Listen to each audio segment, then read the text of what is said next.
amiga kag mga amigo, ari naman ako diri sa lugar nyo para magpayom, mapakadlaw sa inyo. Bakit ang sa kalsada kisa sa may tulay? Pwede sa eskwelahan, pagpati man sa busay, bisan di na lang atun nakatuan.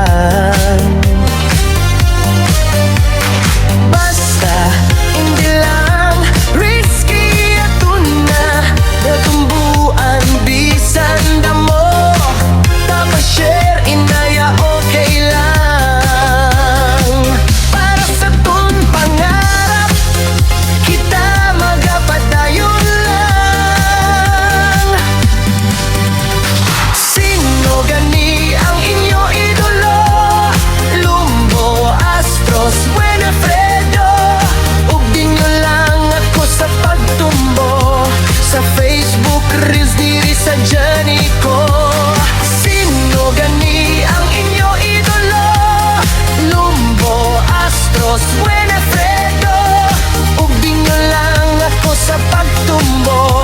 Sa Facebook Reels para sa handom ko.